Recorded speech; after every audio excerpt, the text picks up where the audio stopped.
Olá pessoal, eu me chamo Andresa Coelho. Eu sou o Matheus. E juntos somos a família Bonvecchio. É uma alegria estarmos aqui no segundo vídeo do nosso canal e hoje vamos partilhar um pouquinho sobre a nossa história. Tentaremos ser bem objetivos, né amor? Temos que ser bem objetivos. Temos que ser bem objetivos. Bem, para começar então eu vou partilhar um pouquinho da minha história antes de conhecer o Matheus e o Matheus também vai partilhar um pouquinho da história dele antes. Bem, eu queria ser religiosa, eu já tive esse desejo, então eu comecei uma busca de discernimento vocacional porque eu pensei em ser freira, como eu contei um dos fatos no último vídeo aqui postado. Então eu embarquei para uma vida missionária, celibatária. Fui para uma comunidade de vida e fiquei lá quase 3 anos. De experiência de vida consagrada foi mais ou menos 1 ano e meio, né? E aí nessa fase eu fui... Isso aqui com o nariz, amor, vai parecendo um bicho. Dentro da experiência de vida consagrada eu fiquei mais ou menos 1 ano e meio. E eu fui enviada em missão para a França. Nesse tempo a gente se encontrou. A gente é da mesma cidade, assim, né? Eu sou de Taubaté.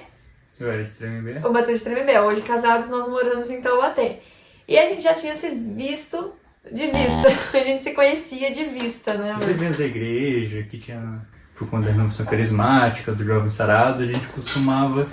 Aliás, não se costumava não, a gente acabava se esbarrando em um evento ou outro que acontecia. Mas a gente nunca tinha se falado, né? Não, graças a Deus. Que os dois eram esquisitos, só Jesus na causa. Misericórdia. Eu acho que tem que falar um pouco mais alto, porque eu tô usando o áudio de lá, amor. Eu tenho que falar mais alto que você. Então. Ainda bem que a gente não se conhecia, porque parecia que a gente nasceu e apagaram o fogo tacando paulada aí. Nossa. Que essa cara pegou fogo, depois todos apagaram na paulada. Oh! Senhora, amor. Credo. Realmente eu tenho que postar foto do nosso antes e depois. Nós éramos bem diferentes, não só na aparência, né, amor? Diferentes, vulgo feios. Amor, tu tá ajudando, não. Mas nós éramos diferentes no jeito de viver, né? Eu era muito diferente, o meu jeito, assim, e o Matheus também. Então a gente não daria certo. Se a Ela gente era se Miss Brechó e eu era esquisitão, roqueiro da renovação carismática. A Miss Brechó é aquela menina. O que é Miss Brechó? Tem que explicar. Que anda com roupa de senhora de 80 anos. Olha só, amor. Olha só, pessoal, o que ele tá falando. Realmente, eu me vestia muito diferente, eu não tinha definido o meu estilo ainda. Isso vai ser para um outro vídeo, né? Sobre a questão de modéstia, tentar a identidade da pessoa. Mas a gente era muito diferente, ele era bem um estilo roqueiro, assim, eu achava ele esquisito quando eu olhava ele, sabe? Eu achava ele estranho. Hoje eu vejo os jovens que são como eu era e eu acho eles esquisitos também. E aí, a gente só se conhecia de vista. Como eu fui pra comunidade, e na comunidade não tinha muita coisa na internet, né, amor? Era um lugar distante, era lá em Minas Gerais, e eu morava lá. O Matheus, ele recebeu o convite também de morar lá pra fazer uma experiência de 1 ano de formação católica e de vida missionária. E aí, como que foi isso, amor? Eu tava fazendo faculdade na época, trabalhando, registrado tudo certinho. E do nada chegou uma mensagem pra mim no Facebook: oi, eu sou o fulano de tal, eu sou missionário da comunidade tal aqui, e nós temos um programa de formação para jovens católicos, para formar lideranças para a igreja. É uma escola que tem um período de 1 ano, você tem interesse em fazer? A princípio assim eu achei bacana a ideia, mas por conta do contexto que eu tava, eu precisava ver se aquilo era verdade.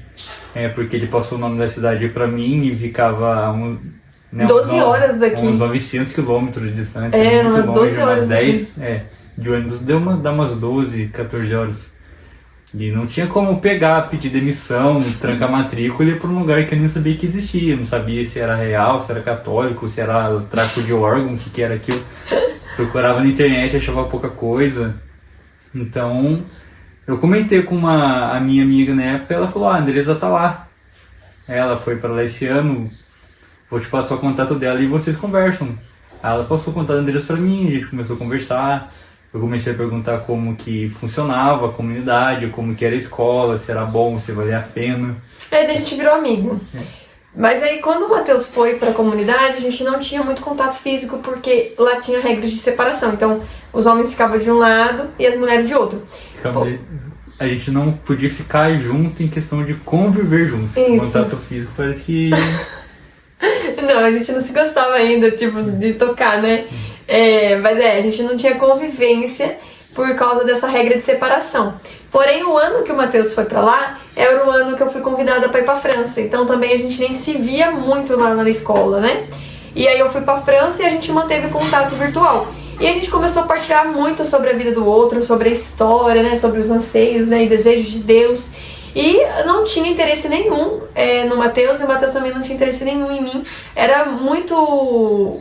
Era uma fase de discernimento, né? Pra falar, Que a Deus estava passando, eu também estava ali para justamente viver essa experiência do celibato. Discernimento, ainda mais que entender eu, o que né? Deus queria para minha vida, se eu era chamado à vida religiosa, ao sacerdócio, ou se não a vida leiga que fora mesmo, né? Como pai de família. Então não tinha... Ainda bem que é de pai de família. Desculpa, pode continuar.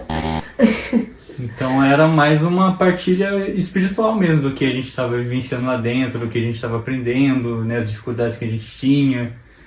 Exatamente. A gente estava ali para discernimento vocacional, então a gente não podia atrapalhar o outro também. E como não tinha sentimento, a gente não ia atrapalhar de fato o outro. A gente teve uma amizade assim muito sincera, e isso, gente, é muito positivo, é o que a gente sempre partilha para os jovens. Comece o namoro numa boa amizade, porque faz diferença. A gente teve uma intimidade de amigos, né, amor? Então a gente não tinha dificuldade de partilhar as dificuldades, os defeitos. Era muito franco a nossa conversa. Porém, aconteceu alguma coisa. Quando eu tava na França, eu liguei pro Matheus em chamada de vídeo, né?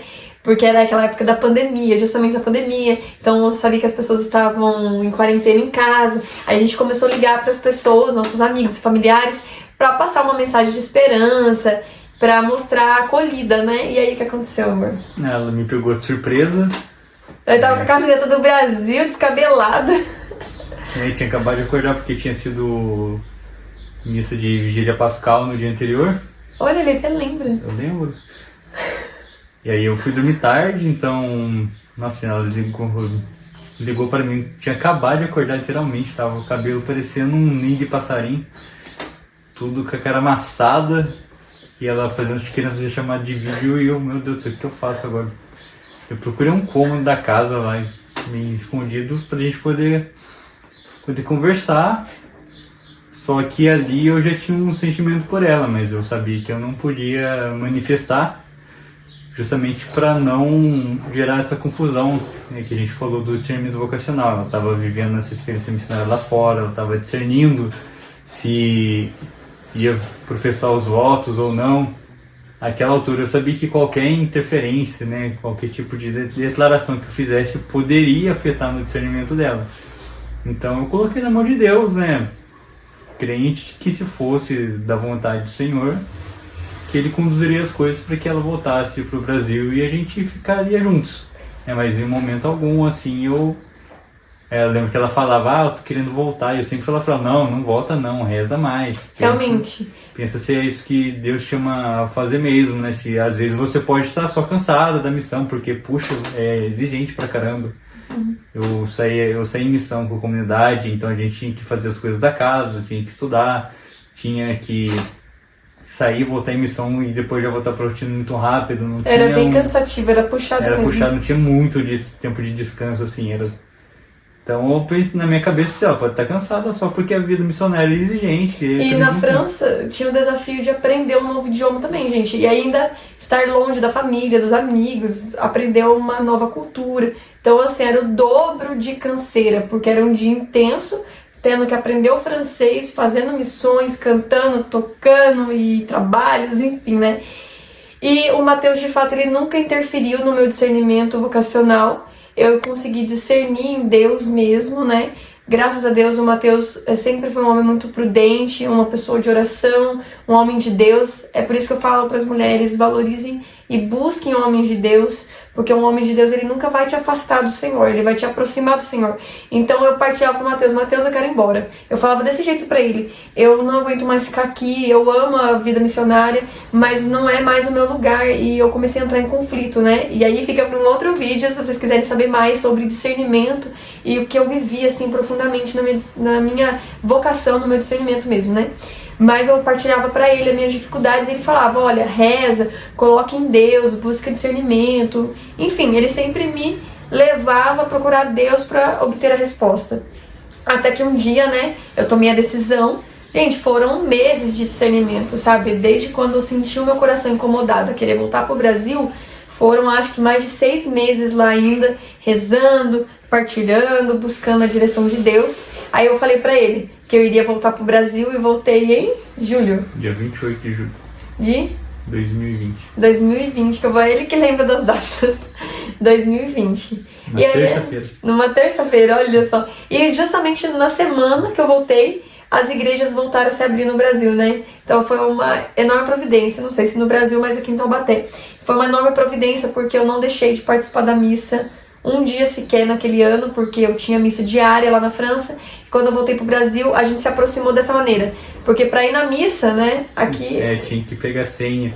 Tinha que pegar a senha e o Mateus pegava a senha pra mim. Eu trabalhava numa loja na época, então eu tinha que sair no meu horário de almoço e correr na igreja, lá deixar o nome dela, registrado e pegar a senha. Porque era lá em Tremembé, não era, assim, é perto e não é aqui da minha casa, onde nós moramos hoje, né? Então, pra eu não precisar ir lá pra Tremembé, pra pôr meu nome, pra voltar pra cá, ele colocava meu nome, a gente não se encontrava. E aí eu ia na missa à noite. Aí teve um dia que a gente tava passando lá perto com a minha família e meu pai me deixou mais cedo na igreja. Acho que eu cheguei lá 1 hora antes, 2 horas antes. E foi o horário do Mateus sair do serviço. Eu partilhei pra ele, ele falou, vamos na minha casa pra você esperar o horário da missa chegar. E aí ele quase caiu da bicicleta quando ele me viu. Foi a primeira vez que a gente se encontrou. A Andresa tem um caso de amor e ódio com a minha antiga bicicleta. Porque ele sofreu um acidente e ele não tem um cotovelo agora, ele tem uma prótese. Tem prótese agora. Porque ele caiu de bicicleta. Mas a gente ainda não era namorado quando o Mateus caiu. Senão ficaria o dobro de brava, né? Eu era só amiga dele. E a gente se encontrou assim e eu fiquei mexida, gente. Sabe? Porque o Mateus ele é, né? Ele sempre foi muito cavalheiro, muito fofo, romântico. E aí ele foi me levando até a casa dele, ele tinha todo o cuidado de me colocar pro lado de dentro da calçada, sempre gentil. Aí eu pensei, meu Deus, eu acabei de voltar da França, acabei de fazer um discernimento, eu não posso já começar a gostar de alguém, né? Eu comecei a ficar assustada com conflito interno. Porque eu fiquei pensando, nossa, é muito rápido, né? Eu quero respirar um pouco, discernir agora o que eu vou fazer, né? E a gente foi na casa dele e meu primeiro contato com a minha sogra foi rezando terça. Porque ele foi tomar banho, se arrumar e me deixou lá sozinha na sala. A mãe dele tava rezando terça com o Padre Alan, que inclusive esteve no nosso casamento lá, celebrando, a gente ficou muito feliz. E ela me convidou para rezar com ela. E aí a gente rezou o terço juntas, então eu vejo assim a intercessão de Maria também, assim na minha vida, na vida da minha sogra, que eu sou muito grata por ela, por ter um marido e uma pessoa tão abençoada do meu lado. Aí a gente foi na missa juntos, né, amor? E aí depois a gente começou a conviver mais vezes. Aí aconteceu que ele quebrou o braço, não, antes dele quebrar o braço, a gente teve uma conversa. Foi depois de alguns dias, né, amor? Dia 6 de agosto. Caramba, o Mateus, ele é muito bom com data. Porque eu sou rancoroso, gente.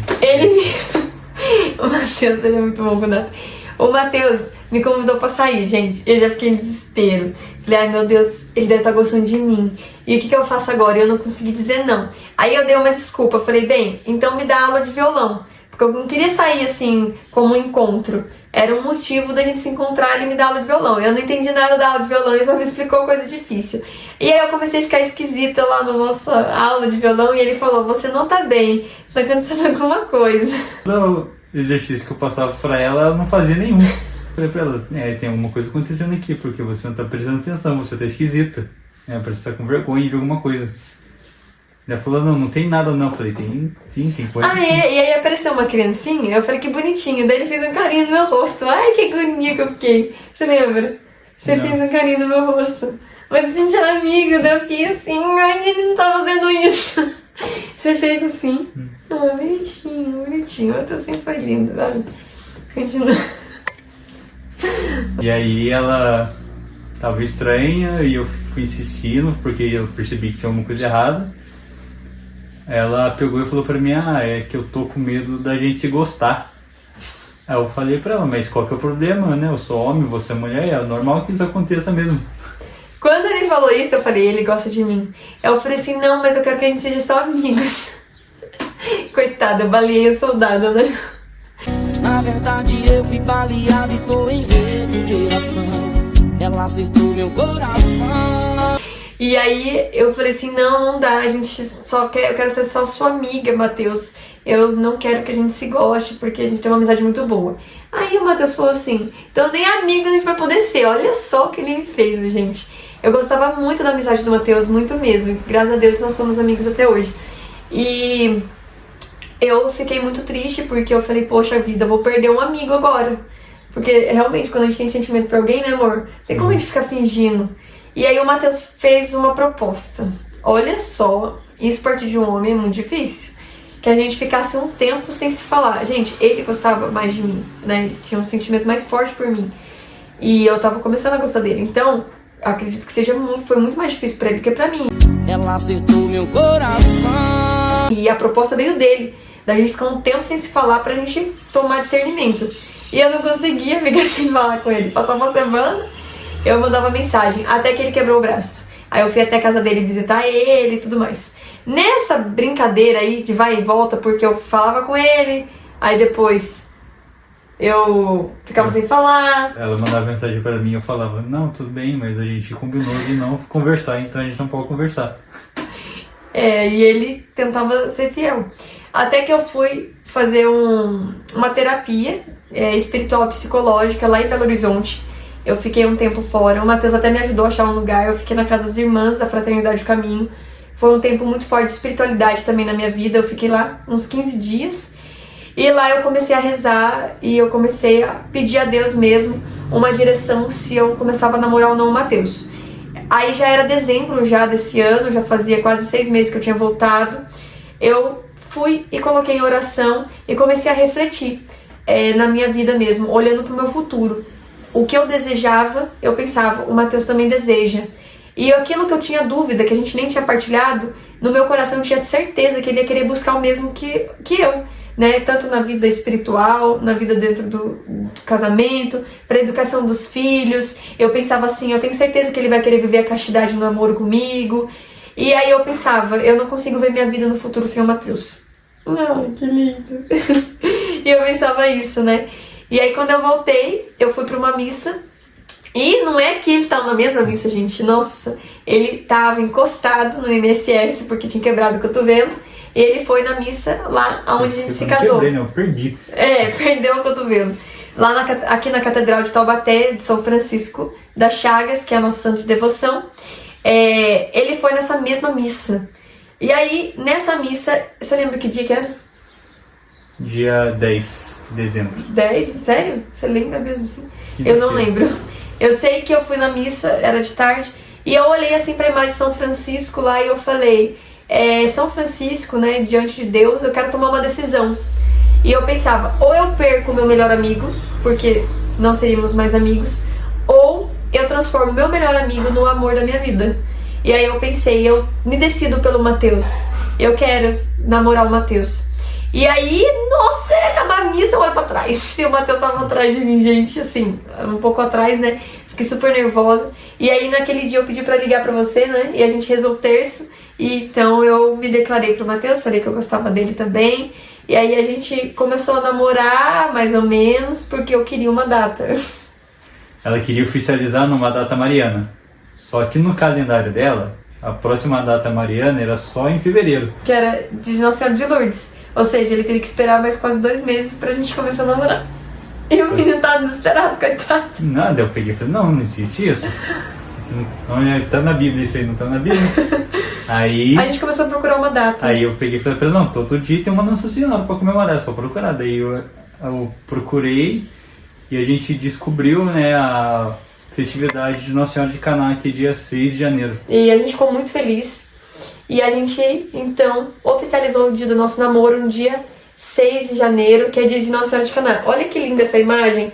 Nossa Senhora com as mãos abertas, realmente Nossa Senhora que estava intercedendo pelos noivos nas bodas de Caná. E aí tem 2 cântaros. Duas talhas. 2 talhas, né? 2 talhas de água, que aonde Jesus realizou o milagre de transformar em vinho. E também representa os noivos aos pés da Virgem Maria, né? Então foi muito significativo também essa data. Para que no futuro a gente também se casasse nessa data, que foi nesse ano, dia 6 de janeiro de 2024. Então a gente começou a namorar no dia 6 de janeiro e vivemos um tempo de namoro mais ou menos de 1 ano e meio, né, amor? Noivamos e decidimos nos casar nesse ano. Ia nos casar no dia de São Luís e Santa Zélia, que era dia 13 de julho, que é o dia que eles realmente se casaram, porque a igreja comemora dia 12, que eles casaram à meia-noite, então entre dia 12 e dia 13. E dia 13 foi o dia que eles casaram e dia 12 é o dia que a igreja celebra. Só que dia 13 era sábado, então a gente escolheu no sábado. Porém, em novembro do ano passado, a gente descobriu que a minha mãe estava com câncer de mama. E foi um tempo de Deus na nossa vida, gente. A gente louva muito o Senhor por tudo que Deus permitiu a gente viver. E eu virei pro Matheus e falei, Matheus, eu quero a minha mãe bem no casamento. Porque se a gente casar em julho, a minha mãe vai ter começado a quimioterapia, ela vai estar cansada, ela vai não vai estar se sentindo muito disposta. E aí eu falei pra ele, e se a gente adiantar o casamento? Foi um funk bravo, Matheus, né? Porque eu sou muito assim, eu já coloco a oração, já fico pensando, já quero tomar a decisão. Aí o Matheus falou que ia rezar, né, amor? Porque a gente não tinha nada, né, amor? Não tinha nada mesmo. A gente não tinha nem... só tinha vontade de casar. A gente não tinha nem a casa, nada mesmo. E quando eu vi a data, eu falei pro Matheus, a gente podia casar no dia 6, porque caía no sábado. E sabe quantos dias faltava? 40 dias. 40 dias, gente. Aí eu partilhei... É engraçado, porque quando a gente... A Andressa falou, a gente não tinha nada quando casou. E aí a gente casou e continuou sem nada, que a gente também não tem. A gente não tá motivando os casais.